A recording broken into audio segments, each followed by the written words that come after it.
하나님의 말씀 성경 창세기 3장 20절입니다.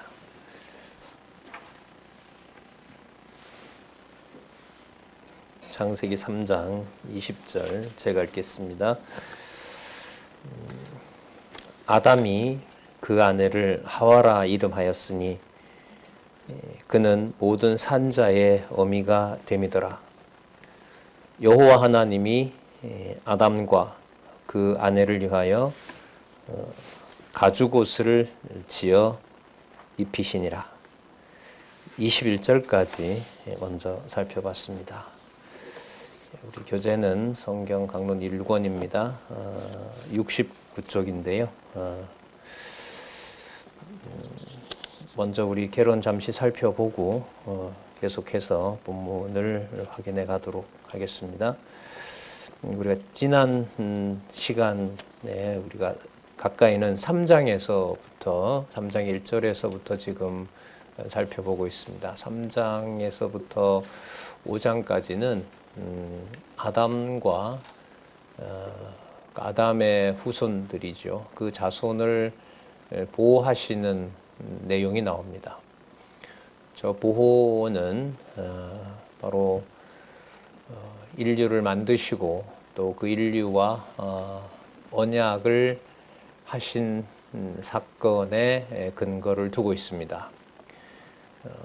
언약한 그 사건은 1장에서부터 2장까지 타락 전 시조와 언약하신 내용이 언약 수립을 준비하면서 언약 수립을 시행하신 내용을 우리가 살펴봤습니다. 무엇보다 강조를 드린 것은 1장과 2장에 나타난 이른바 그 세계 창조와 그 다음에 언약 수립의 관계가 중요하다는 말씀을 드렸습니다. 6일 동안 창조를 하시고 그리고 언약을 해주시고 그리고 언약 후에 안식하시고 그리고 안식하신 이후에 또 한 번이라기보다 그 언약을 구체적으로 성취하는 내용이 2장 4절에서부터 25절까지 나왔습니다. 이른바 금과령, 이른바 언약이라고 얘기를 하는 건데요.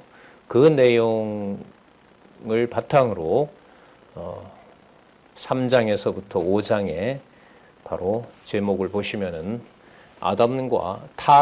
아담의 저주와 보호라고 하는 주제와 연결이 됩니다. 그럼 아담을 저주했다는 말은 아담이 법을 어겼다는 거죠. 자, 그러면 아담이 법을 어겨서 아담을 심판한다는 말은 아담과 맺었던 언약은 어떻게 되느냐라는 게 궁금할 수밖에 없습니다. 자, 여기에서 이제 언약의 주체를 여호와 하나님, 언약대로 이루시는 여호와 하나님의 계시가 이제 선명하게 나타나게 되는 거죠. 여호와라는 호칭은 2장 몇 절부터 나오죠? 2장 4절부터 이제 여호와 호칭이 나옵니다. 여호와를 계시하는 여호와라는 이름으로 창조주 하나님의 사역이 바로 언약대로 이루시는 여호와라는 이름으로 이제 시행을 하시겠다, 성취하시겠다는 내용으로 우리가 이해를 하면 될 것 같습니다. 지난 시간에 우리가 3장 1절에서부터 19절까지 살펴봤는데 아담과 하와가 범죄하는 내용이 7절까지 나왔고요. 그 다음에 아담과 하와를 저주하는 내용이 8절에서부터 19절까지 나타나 있습니다. 하나님이 지으신 바로 들짐승, 뱀을 저주하는 내용도 나오고요. 그 다음에 하와를 저주하는 내용도 나오고 그 다음 아담을 저주하는 내용이 나옵니다. 그런데 그 저주 안에 하나님이 아담과 하와에게 이 아담이라는 이 개념은요. 창세기 1장 26절에 보면 사람을 창조하시되 남자와 여자를 만드셨다라고 해요. 자, 그렇기 때문에 아담이라는 말 속에는 그 안에 누구와 누가 다 포함이 돼요? 남자와 여자를 포함하는데 또 읽다가 보면 그 아담은 남자인 아담을 칭할 때도 있어요. 있습니다. 자, 그럴 때 그때 아담을 이해하실 때는 하와를 누구로부터 만들어내시죠? 아담으로부터, 그러니까 남자로부터 만들어낸다는 거죠. 그걸 염두에 두시고 남자인 아담을 이해하시는 게 나중에 신랑과 신부, 교회와 그리스도의 관계를 이해하는데 크게 도움이 됩니다. 자, 그래서 3장 8절에서부터 19절 내용에는 아담과 하와를 저주하시는 내용이 나오는데 그 저주 내용에 1장 28절에 세우신 그 언약을 없애버리는 것이 아니라 그것을 여호와의 능력, 언약대로 이루시는 여호와의 능력, 전능성에서부터 시작해서 신실성, 그 다음에 당신의 주권적인 방법으로 섭리하는 것, 그게 주권성이잖아요. 절대 주권성이고 언약을 성취하는 방법을 주권성이라고 보시면 돼요. 그리고 우리가 잘 아시는 대로 전도서의 주제가 뭐냐 하면 영원성이죠. 영원성. 그 다음에 아가서의 주제가 바로 자비성. 이 5가지 하나님의 속성들이 바로 어디에 들어있냐면 3장 8절에서부터 19절에 들어있어요. 그러니까 여호와 중심으로 여호와께서 전능하신 분이고 그분이 반드시 언약대로 성취하시는 분이고 하지만 당신의 방법대로 하세요. 그게 주권성이에요. 이 주권성 이해는 정말로 은혜로 깨닫게 해주셔야 가능한 거죠. 머리로 이해하는 문제가 결코 아닙니다. 그리고 모든 것을 에덴 동산을 사단에게 맡기는 것처럼 인생을 허무하게 창조물을 허무하게 끝내는 것 같지만 그 안에 바로 뭐가 담겨 있냐 하면 하늘에 속한 영원한 하나님의 속성이 계시된다는 거죠. 그게 여러분 전도서의 주제인 영원성이죠. 자, 그리고 자기 백성에 대한 무한한 사랑은 세상을 만드시기 전에 또 그리고 아담과 하와를 만들기 전에 하나님이 이미 작정해 놓으신 대로 창세기 1장 26절에 나오죠. 자, 내가 내 형상을 따라 내가 사람을 만들자. 그들로 하여금 뭐 하게 하자? 통치하게 하자. 모양과 형상을 따라 만들었다고 얘기를 하시잖아요. 바로 그 가운데 통치권자로서 하나님의 아들로 이미 무한한 사랑을 베풀어 주셨다는 사건이 그 속에 들어 있습니다. 그래서 3장 8절에서부터 19절에 나타난 아담과 하와를 저주하는 저 내용 속에 이제 오늘 우리가 살펴볼 3장 20절부터 나타나는 아담과 하와를 어떻게 하신다? 보호하신다라는 내용이 이미 연관이 된다는 겁니다. 자, 이번에 특히 강조를 드리는 것은 창세기 1장 1절에서부터 창세기 1장 25절까지 언약 수립의 준비 내용들이 말로만 그냥 막연한 준비가 아니라 1장 26절부터 적어도 인류 시조와 언약이 나오는 창세기 11장까지, 그러니까 노아의 홍수 사건이겠죠. 그 홍수 사건에서 그 첫째 날부터 여섯째 날까지 계속 밤과 낮이 낮과 밤이 바뀌면서 하루하루 보여주셨던 여호와의 계시의 사건들이 여호와라는 이름과 함께 아담과 하와 그리고 그 후손인 노아 그리고 처음에 창조했던 피조물들을 완전히 심판하는 홍수 사건 이전에 여호와의 이름이 어떻게 보존되도록 하시는지 그리고 어떻게 자신의 능력을 계시하는 말씀인지 그게 이번에 특히 강조를 드리는 말씀이에요. 그 창세기 사건 다음부터 뭐 아담과 수립하고 이렇게 되면 이 강론집의 저자의 의도를 저는 벗어난다고 생각을 해요. 그래서 확인과 또 확인이 필요합니다. 우리가 수백 번 신앙생활 수십 년 하면서 창조도 듣고 아담도 듣고 이게 다 그런데 분리되어 있어요. 이게 떨어져 있어요. 그러나 성경을 보면 매 사건마다 그 사건을 이어가는 낱말과 문장이 있어요. 지금 그걸 중심으로 창세기 1장에서부터 11장까지 인류 시조와 언약한 내용들을 지금 그 중심으로 살펴보고 있는 겁니다. 그래야 이 이어지는 페이지의 의미, 그래서 성경은 정황무후한 하나님의 계시의 말씀이다라는 것을 확인해 나가는 데 중요하다고 생각을 합니다. 자, 그러면 우리 3장 20절부터 24절까지 조금 전에 읽었던 본문을 잠시 보시면 보면서 계속 이어가도록 할게요.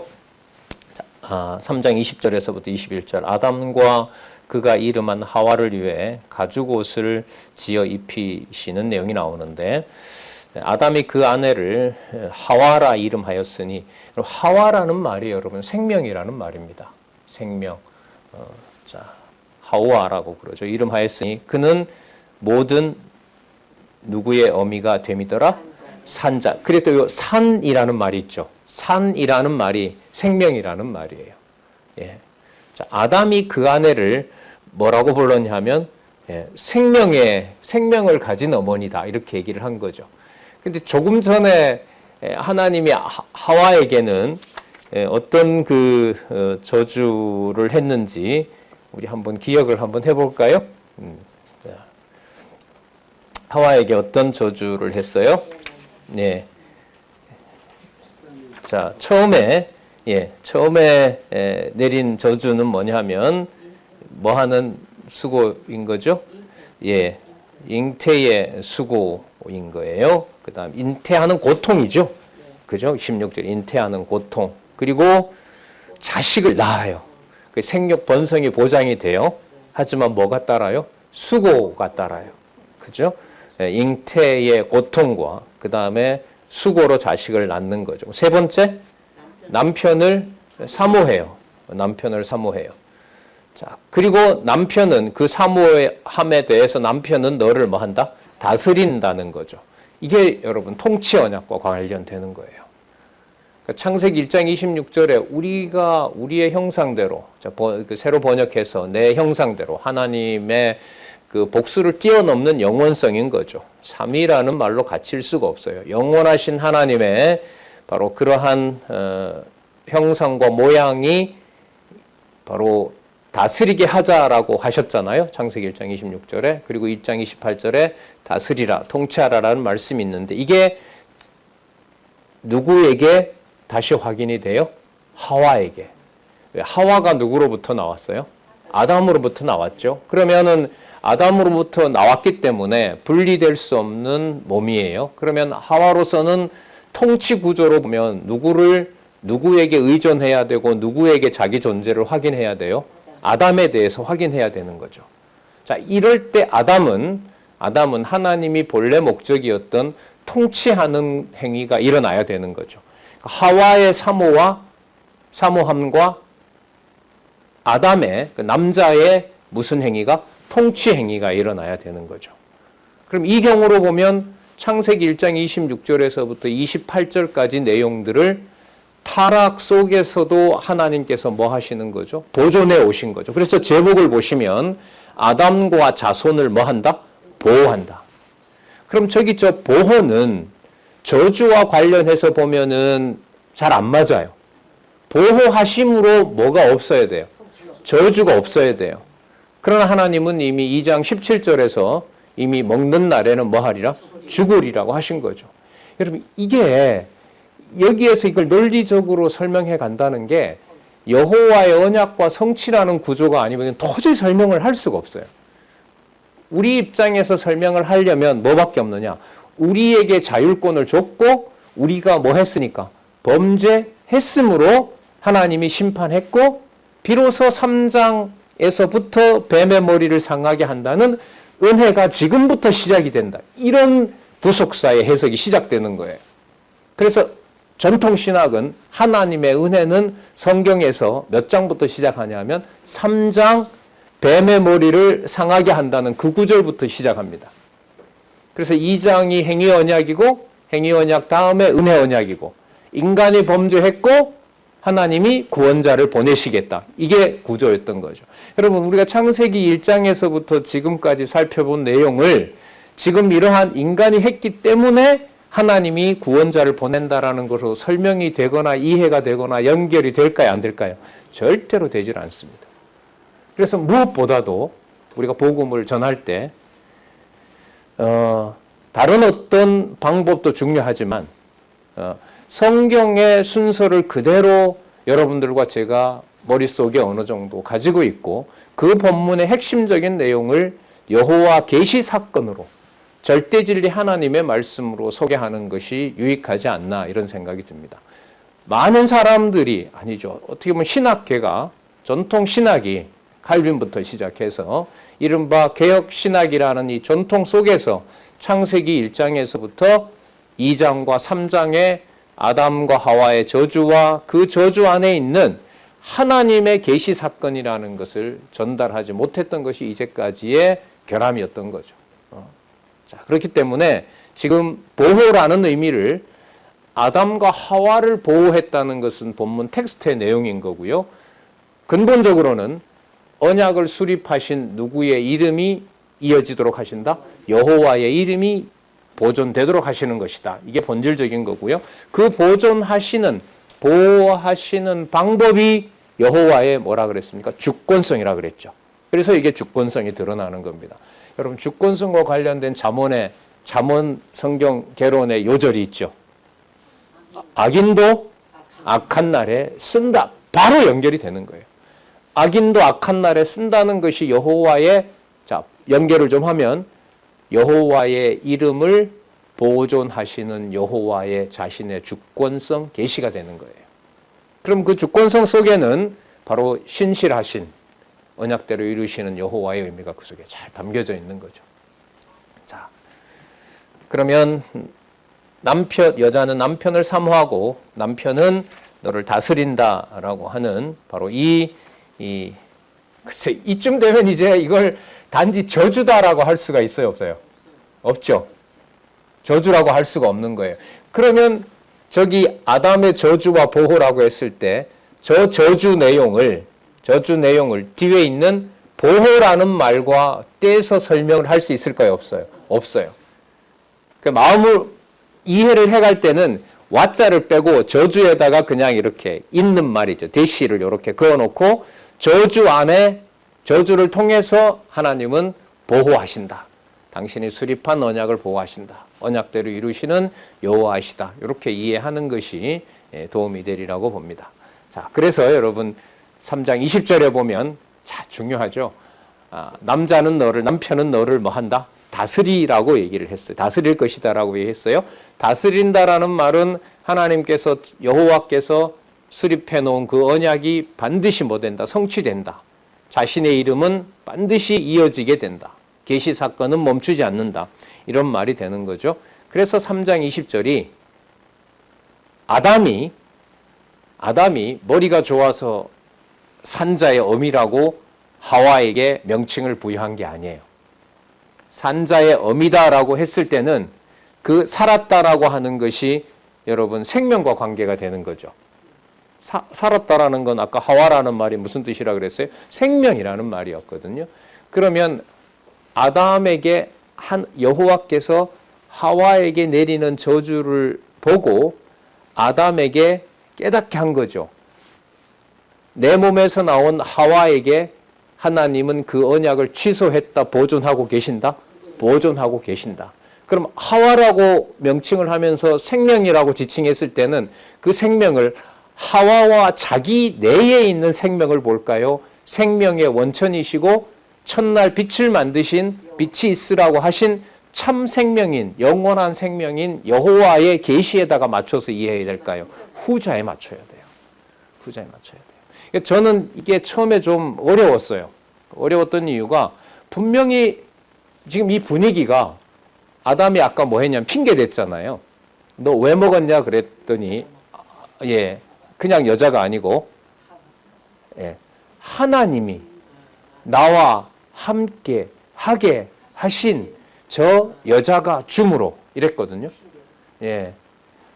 자기 뼈 중에 뼈요 살 중에 살이라고 했던 것과는 정반대로 자기 입에서 저 여자를 저주한 거잖아요. 누구까지 저주한 거죠? 하나님 때문에 이런 일이 벌어졌고 그 여자를 저주한 거예요. 근데 그걸 말하고 난 다음에 하나님이 하와에게 이러한 네 가지 저주, 보호가 담긴 저주를 보고 아담에게 깨닫게 하시고 아담에게 원래 줬던 통치권, 만물을 다스리라는 통치권이 있잖아요. 그 통치권에 기반을 두고 하와를 봤을 때는 아담이 저여자 때문에 범죄했다라고 하는 것은 중요한 게 아니라 이 모든 섭리를 누가 해 가신다? 여호와가 해 가신다. 여호와가 해 가신다. 그러니까 아까 하와가 받은 그 저주 안에 보호가 보장되는 보호해 주시는 내용의 그 네 가지 내용을 통해서 하와에게 대해서 자, 너 때문에 우리가 죽은 인생이 됐다가 아니라 어떤 자의 의미가 된다? 산 자의 의미가 된다. 그럼 이때 살았다, 생명이다라고 하는 것은 기억나실런지 몰라도 빛이 있으라 하심에 빛이 있었다고 했을 때 그 빛이 요한복음에 가면 예수님이 자신을 뭐라 그러죠? 빛이라고 하고 동시에 뭐라 하는지 아세요? 생명이라고 얘기를 합니다. 생명의 빛이다라는 말씀을 제가 알기로 4장 19절인가 13절에서 합니다. 그렇다면 여러분 이게 다스리라고 하는 내용 속에 담겨 있는 약속의 의미가 누구와 누구의 관계로 언약이 되고 있죠? 그리스도와 교회, 신랑과 신부의 관계로 계시되고 있는 겁니다. 그걸 우리는 지난 학기에 요한 계시록에서 거듭 확증을 했던 겁니다. 따라서 3장 20절은 하나님께서 하와에게 저주한 내용이지만 그 저주 내용에 여호와의 이름이 보존된다고 하시는 거고 그 보존되는 것을 하와의 이름 생명에다가 담아서 영원한 생명 되신 여호와의 창세전 언약이 하와의 잉태 사건과 함께 자녀가 태어나는 일로 여호와의 이름이 계속 뭐 된다? 이어진다, 보호받는다, 그리고 계시된다. 이렇게 정리를 하면 된다고 봅니다. 자, 21절 주어를 한번 확인할게요. 자, 2장과 창세기 2장과 3장에 성경 전체로 봤을 때 여호와 하나님이라는 주어가 제일 많이 나온다고 얘기했죠. 이건 매우 중요하다는 거죠. 21절 여호와 하나님이 아담과 그 아내를 위하여 무엇을 지어 입히니라? 가죽옷을 지어 입히니라. 여러 해석이 두 가지가 크게 이제 있는데요. 가죽옷. 사실 지난번 강론집에는 이제 그 가죽옷을 지어 입히려면 짐승을 잡아야 되고 그 짐승은 이제 피를 흘려서 하나님께서 속죄해 주시고 이제 이렇게 속죄해 주신 표로서 옷을 줬다. 이렇게 이게 전통적인 사실 해석이에요. 그런데 이번에는 해석을 달리했습니다. 제가 봤을 때는 지금 이 해석이 더 합리적이라고 봅니다. 또 언약과 성취를 설명하기에 저는 더 타당하다고 봐요. 자, 가죽옷을 지어 입히시니라. 이 가죽옷에 대해서는 뒤에 한번 여러분 보시면은 주석을 볼게요. 70페이지에 두 번째 줄.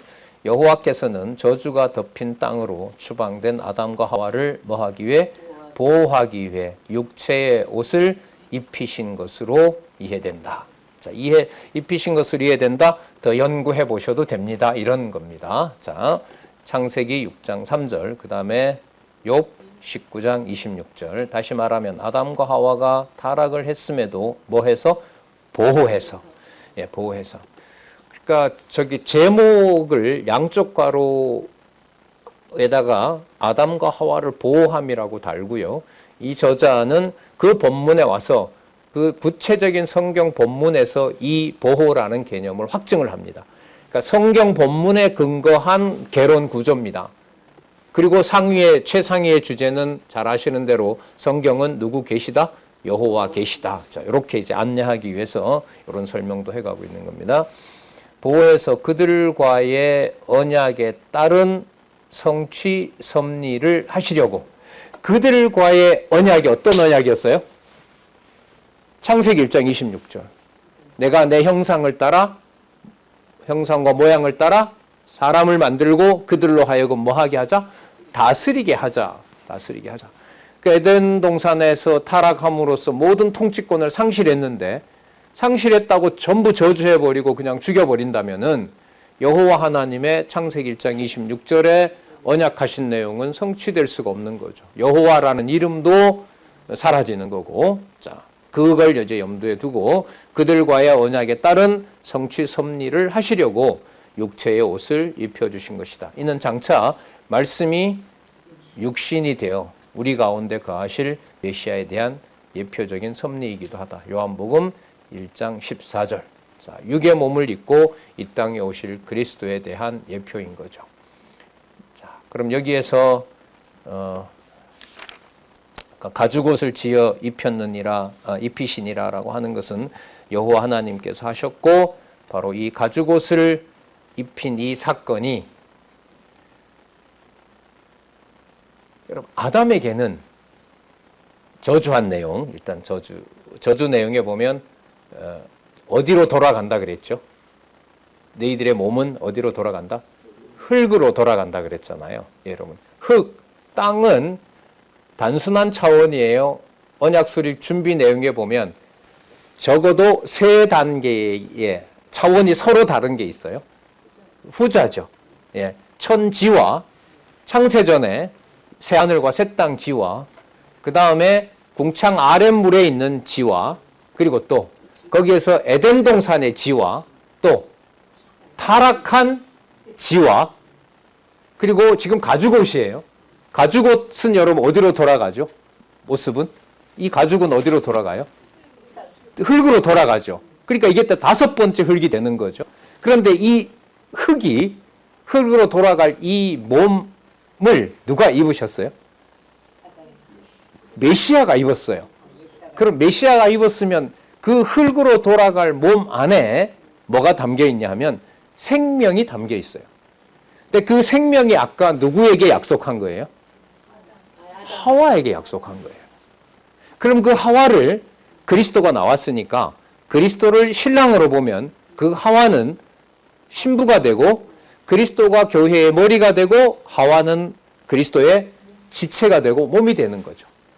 그럼 이 가죽옷을 그리스도와 연관시킨다고 하는 것은 잘 보시면은요, 그리스도가 육의 몸을 입고 이 땅에 오셨을 때 그의 근본은, 요한복음 주제는 뭐냐 하면 본성을 통한 예수가 그리스도임을 성취하는 거잖아요. 그 본성은 누구라는 거예요?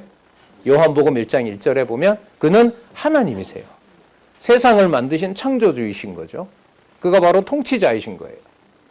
자, 그래서 다섯 번째에 해당하는 가죽옷을 설명을 하게 되면 가죽옷 안에 하와에게 약속, 아담이 호칭한 하와라는 그 생명이 그 육체 안에 있는 거예요.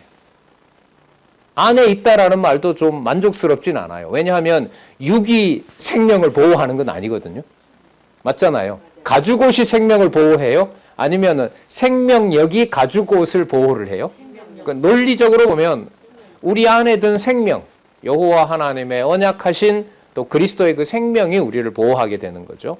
자, 그러니까 가죽옷을 입혔다라고 하는 것은 한편으로 보면 에덴 동산에서 추방한 증거이기 때문에 무슨 사인이 되냐 하면 저주의 사인인 거예요.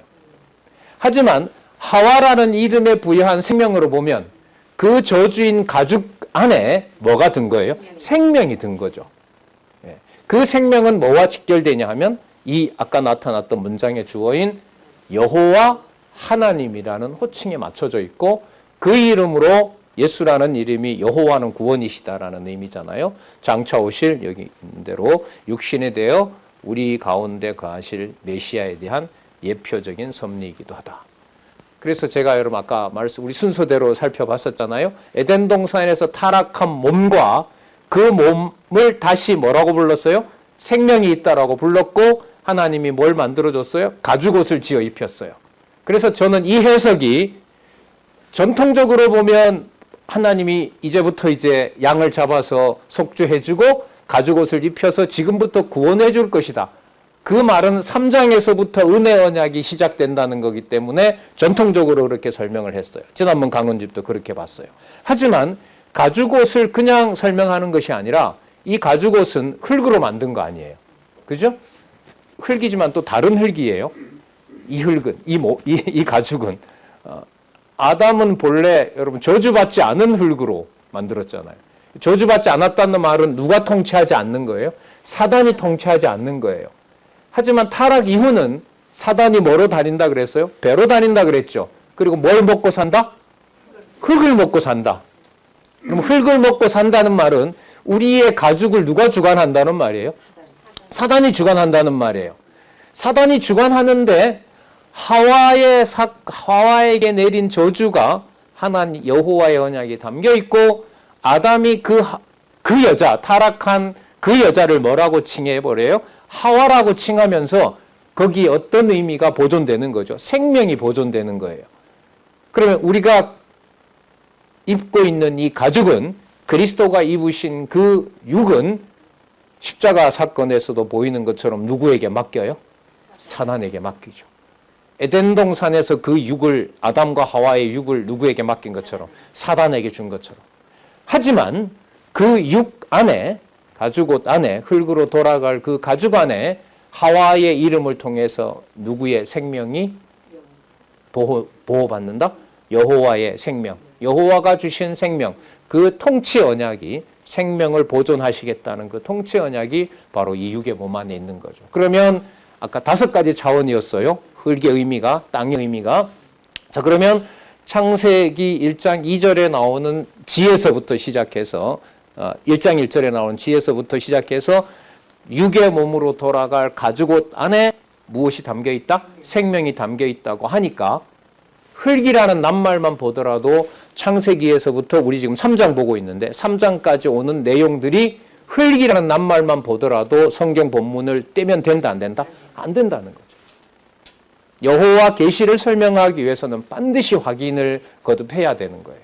그래서 여러분 1권 새로 이제 2018년에 나온 이 개정판은 진짜 이 페이지가 지금 70페이지인데 이 70페이지 앞에서부터 70페이지까지 그리고 이후도 계속 그게 연결이 되면서 연결되고 있다는 것을 확인할 필요가 있다고 생각을 합니다.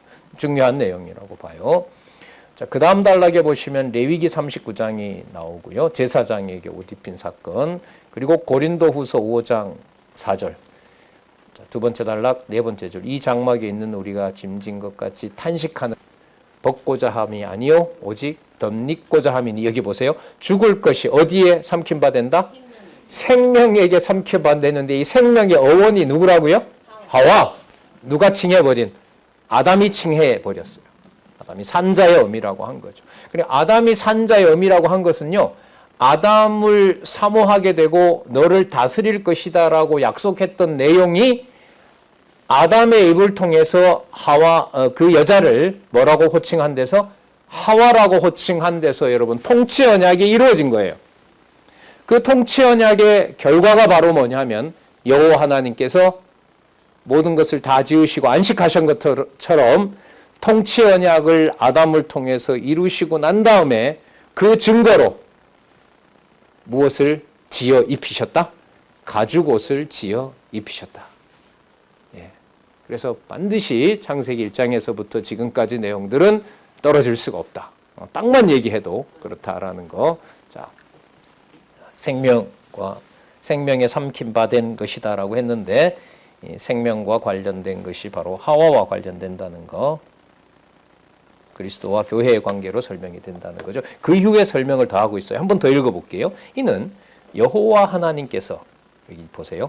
자기 이름을 위해, 자기 이름 여호와라는 언약대로 이루시는, 언약대로 성취하시는 그 이름을 위해 3대 언약, 창세기 1장 28절에서 세우신 아담을 뭐하기 위해?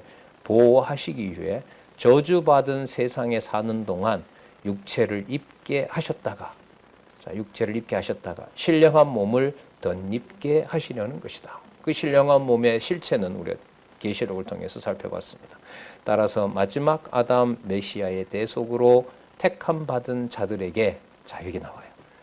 거룩한 의의 옷을 덧입혀 영생에 이르도록 섭리해 주신다. 영원한 생명과 관련된 그 생명의 어원이 바로 하와에게 아담이 뭐한 결과? 통치한 결과. 통치한 결과. 아담이 에덴 동산에서 여호와께서 만물을 만드시고 난 다음에 아담에게 보여주신 통치 행위가 뭐였습니까? 예, 만물을 누가 이끌어와요? 여호와가 이끌어오고 이름을 아담이 지어요. 타락하고, 자, 쫓겨나기 직전이에요. 자, 그 직전에 이제 세상에 3대 언약이 이루어지도록 이제 준비가 끝난 거예요. 이제 에덴 동산, 하나님의 주권적인 방법으로 에덴 동산에서 생육 번성하는 것이 아니라 그 전에 아담이 동물들에게 이름을 지었던 것처럼 이는 내 뼈 중에 뼈요 살 중에 살이요. 그건 여러분 표현이지 이름은 아니거든요. 이는 내 뼈 중에 뼈요 살 중에 살이요. 그게 이름은 아니잖아요. 자, 그러니까 통치 행위가 아직 완성이 안 된 거예요. 통치 행위는 사이에 뭐가 있냐면 타락 사건이 있는 거예요. 누구에게 통치를 받아요? 그러니까 아담에게 통치를 받아야 될 하와가, 뼈 중에 뼈요 살 중에 살인 하와가 누구의 통치를 받게 된 거예요? 사단에게 통치를 빼앗긴 거 아니에요. 그럼 아담의 통치권이 뭐 된 거죠? 상실된 거죠. 그럼 상실되면 누구의 언약이 사라져요? 여호와라는 이름이 사라져요. 그럼 이거 뭐 해야 돼요? 보존해야 돼요. 회복시켜야 돼요. 그런데 여호와께서 하시는 거 보니까 하와를 완전히 정죄하는 것이 아니라 하나님의 명령 속에, 그 저주 속에 보니까 잉태도 들어가 있고, 그 다음에 태어나게 하는 것도, 출산도 들어가 있고, 그리고 본래 아담에게 했던 통치 언약도 들어가 있고, 그걸 깨닫게 하신 다음에 아담의 입에서 통치권을 부여받은 아담이 통치권을 회복한다는 의미에서 하와에게, 그 여자에게 뭐라고 호칭했어요? 하와에게. 그게 여러분 생명이고, 지금 신학적으로 보면 거룩한 의에 오신 그리스도가 자기 신부에 대해서 명할 뭐예요? 바로 생명인 거죠.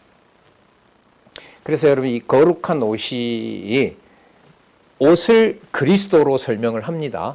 메모하시고 나중에 좀 확인해 보세요. 로마서 13장 14절에 가면 로마서 13장 14절에 가면 거룩한 의의 옷이라고 했을 때 옷 그 자체가 누구냐면 그리스도예요. 그럼 이 땅에 뭘 입고 오신 그리스도? 육의 몸을 입고 오신 그리스도이신 거죠. 자, 그 다음에 이 옷을 우리 요한계시록에 보면 성도가 이 옷을 입기도 해요. 그럼 성도가 옷을 입는다는 말은 아까 그 옷이 누구라 그랬어요? 그리스도라 그랬잖아요. 그러니까 그리스도라는 옷을 덧입는 거예요. 왜? 이 육신으로는 살 수 없으니까. 그 육신을 아까 생명이 뭐 한다 그랬어요? 생명에게 고린도후서 5장 4절에 삼킨 바 된다고 하셨으니까. 그러니까 옷이 그리스도고 그 그리스도의 이 옷을 그리스도라는 옷을 성도들이 입는다는 내용이 어디에 있냐면요. 계시록 3장 4절에 있어요. 그것도 메모하시기 바랍니다. 옷 그 자체는 그리스도입니다. 더 찾아왔는데요. 자, 아까 로마서 3장 14절이라 그랬죠. 갈라디아 3장 27절. 갈라디아 3장 27절. 계시록 7장 14절. 계시록 7장 14절. 계시록 19장 13절 16절 나중에 확인하시기 바랍니다. 틀리면 나중에 또 알려주시고요. 자, 그 다음 성도가 입은 그러면 옷, 흰옷이라고 그럽니다. 기억나시죠? 계시록 할 때 성도가 입은 흰옷, 계시록 3장 4절, 계시록 14장 4절, 계시록 14장 4절 아니다. 계시록 3장 4절, 계시록 4장 4절, 7장 9절, 7장 13절. 좀 더 찾아본 이유는요. 하와라고 이름한 그 사건에서 장차 오실 그리스도가 교회를 영원한 생명의 상속자라고 확증하는 요한복음 전체 내용이 여기에 담겨 있어요. 아까 단지 여러분 요한복음 1장 14절만 나온 줄 알았는데 우리 여러분 성경 개론을 공부할 때 너무너무 제가 강조를 많이 했어요. 또 강론집을 읽어 나갈 때 요한복음 1장절이 나온다라는 말은 저자의 의도는 독자들께서는 요한복음 1장 14절만 보는 것이 아니라 뭘 다 보시기 바랍니다. 성경 전체까지는 아니에요. 요한복음 1장 14절을 소개할 때는 적어도 뭘 다 보시면 좋겠습니다. 요한복음은 적어도 다 보시기 바랍니다. 이런 뜻이에요. 요한복음. 말씀이 육신이 되어 우리 가운데 거하신다는 요 내용만 가지고 요한복음이 다 설명되는 건 아니잖아요. 요한복음 전체 내용과 관련이 되는 겁니다. 자, 그 다음 3장 22절에서부터 24절 사람이 생명과를 따먹지 못하도록 동산에서 쫓아냅니다. 자, 여호와 하나님이 가라사대 보라 이 사람이 선악을 아는 일에 우리 중 하나같이 되었으니 그가 그 손을 들어 생명나무 실과도 따먹고 뭐할까?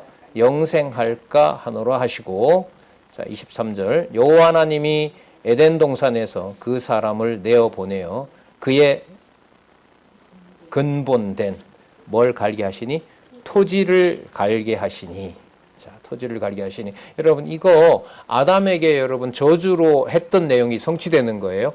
너 뭐 해야 된다? 땀 흘려야 된다. 맞죠? 그런데 아까 뭘 줬다 그랬죠? 육체를 줬다 그랬어요. 그리고 함께 가는 여자는 저주받은 여자가 아니라 무슨 여자예요? 산자예요.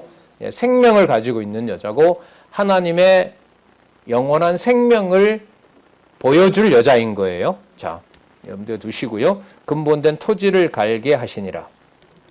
이같이 하나님이 그 사람을 쫓아내시고 에덴 동산 동편의 그룹들과 두루 도는 화영금, 그룹들은 천사들이죠. 천사들과 두루 도는 화영검을 두어 불검을 두어 무엇의 길을 지키게 하시니라? 생명나무의 길을 지키게 하시니라. 언제 주죠? 우리 요한계시록에서 살펴봤잖아요. 요한계시록 21장, 22장에 가면 바로 생명나무를 그때 전부 다 주신다는 거죠. 그때 성취하신다는 거예요. 자, 우리 중 하나같이 아까 22절에 우리 중 하나같이 되었으니 그가 손을 들어 생명나무 실과도 따먹고 영생할까 하노라 하시니라. 자, 우리 중 하나같이는요. 72쪽에 보시면 71쪽에 보시면 위에서부터 우리라는 설명을 거기서 다시 한번 하고 있고요. 우리 중 하나같이는 5번째 줄에 하나님을 떠나 첫째같이 하나님에 의해 또 하나의 으뜸이 되었다는 것이다. 그렇다면 이제 그런 일이 일어나면 안 되죠. 하나님은 이제 오직 한 분이셔야 되는데 하나님과 같이 되었다라고 얘기를 합니다. 그리고 생명나무 실과도 따먹고 영생할까 하노라 하셨다. 곧 아담과 하와가 하나님에 의해 으뜸이 된 상태에서 영생하지 못하게 하시려는 것이다. 예. 먹을 수 있는 자격이 아닌 거죠. 영원한 생명나무 실과라고 하는 것은 저주가 거치고 통치권이 완성이 됐을 때 주셔야 되는 겁니다. 그럼 이 통치권의 완성은 아담은 어디까지나 예표인 거죠. 누가 다 완성하셨을 때 그리스도가 마지막 아담 그리스도가 모든 것을 다 완성하신 다음에 보존하고 있었던 생명나무를 그때 주시는 거죠. 자, 근본된이라는 그 낱말요. 23절에 근본된이라는 말은 좀 원어를 찾아보니까 취했던 이런 말입니다. 그러니까 하나님께서 창조주 하나님께서 무엇으로부터 아담을 만들었죠? 흙으로 만들었죠. 흙을 취해서 아담을 만들었잖아요. 그래서 이 근본된이라는 말이 취했던 이런 말이에요. 그러니까 이 낱말을 소개하는 이유도 이 낱말이 이제 나오는 것이 아니라 이미 이 낱말을 사용하게 되면 누구를 만들었을 때를 기억할 수 있어요? 아담을 흙으로 만들었을 때. 그럼 아담을 흙으로 왜 만들었어요? 창세기 1장 26절에 우리의 모양과 형 따라 뭐하게 하자 하시고 다스리게 하자. 통치와 관련된 거죠. 땅이라는 의미가 단지 땅으로 끝나는 것이 아니라 바로 또 뭐하고 연관이 돼요? 통치와 연관이 돼요. 그러면 자손도 태어난다면은 그 자손도 무슨 의미로 접근을 해야 될까요? 통치 관계로 이해를 해야 되는 거죠. 자, 이게 일단 중요한 게 여러분. 아담을 통해서 누가 태어나죠? 가인과 아벨이 태어나잖아요. 가인과 아벨의 지배 관계를 하나님이 정해버리죠. 예. 누구에게 줘야 될, 통상 누구에게, 장자에게 줘야 될 의의 권한을 누구에게 주냐? 아벨에게 준단 말이죠. 그러면서 하나님이 뭘 바꿔버려요? 통치 구조를 바꿔버려요. 그러니까 이게 본래 아담을 만들었던 사건과 관계가 있는 거예요. 그러니까 스토리로 아담이 이제 쫓겨났고 그 다음에 이제 가인과 아벨이 태어났다. 그러면 앞에 있는 사건하고 무관해져요. 그러면 이런 강론집이 이어지는 페이지는 별 의미가 없어요. 그냥 책 순서대로 매겨놓은 거가 보다. 저는 이제 그게 아니라고 봐요. 아니라고 봐요. 그러니까 우리가 성경 개론 앞에 어떤 제목이 붙어 있죠? 의미잖아요. 의미를 분석해 놓은 거거든요. 그러니까 각각의 의미를 또 전체적으로 여호와 계시라는 걸로 종합을 해야 되는 거죠. 그러면 아담이 타락한 사건, 아담이 하와에게 산자라는 이름을 붙인 사건, 가인이 태어나는 사건, 하지만 동생인 아벨을 가인이 죽이는 사건. 이게 사건으로 보면 각각 서너 개 따로따로 있는 사건이지만 의미로 보면 마지막에는 언약대로 이루시는 여호와와 관련이 되는 것이고요. 그리고 그 사건들도 따로따로 떨어져서 이해가 되면 안 되는 거죠. 그럼 떨어지면 안 되는 근거를 성경에서 우리가 찾는다면은 인류를 만드실 때 하나님의 목적이 있었잖아요. 우리의 모양과 형상을 따라 짓고 그들로 하여금 뭐하게 하자? 다스리게 하자. 통치 구조예요. 그런데 이 통치 구조를 통치를 하게 하시는 하나님의 이 방법이 우리의 방법으로 되지 않는다라는 걸 오늘 계속 반복을 하잖아요. 하나님의 뭐라고 그런다고요? 주권성이라고 그래요. 그 주권성의 핵심이 잠언의 요절에 해당하는 뭘 사용한다는 거죠?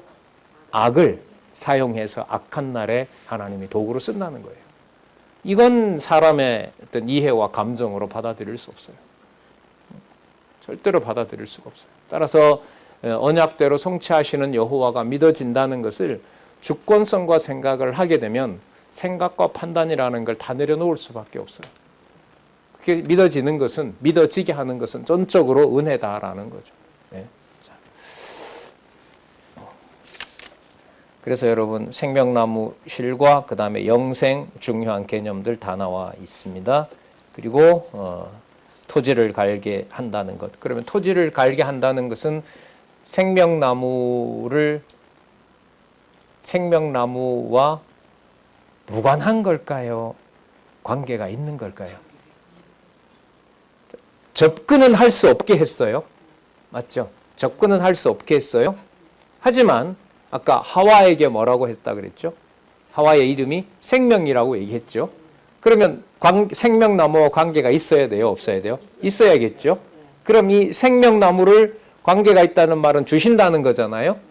그러면 이후에 나타나는 모든 사건은 토지를 갈게 하시면서 취했던 육의 몸으로 돌아가는 일들이 계속 반복되지만 생명의 자식들이 계속해서 태어나야 되는 거죠. 생명의 자식들이 계속 태어나는 사건이 그룹들과 화영검을 두고 지키는 그 생명나무와 점점 관계가 멀어지는 것이 아니라 점점 뭐가 되는 가까워지는 일이 되는 거죠. 그게 여러분 요한계시록에 가서 신랑인 진비된 신부, 하늘에서 내려오는 바로 그 새하늘과 새 땅, 거룩한 성 새 예루살렘에서 이게 바로 성취된다는 겁니다. 지금 이 현상 세계에서는 무엇을 통해서요? 교회를 통해서. 이게 교회의 비밀인 겁니다. 창세기 1장, 2장, 3장 이제까지 살펴본 내용들의 구체적인 실체가 이 육의 몸을 가지고 토지를 갈아야 되는 이 몸과 무관한 것이 아닌 약속된 영원한 생명나무의 실과와 연관된 삶이 바로 성도로서의 우리의 삶이라는 거죠.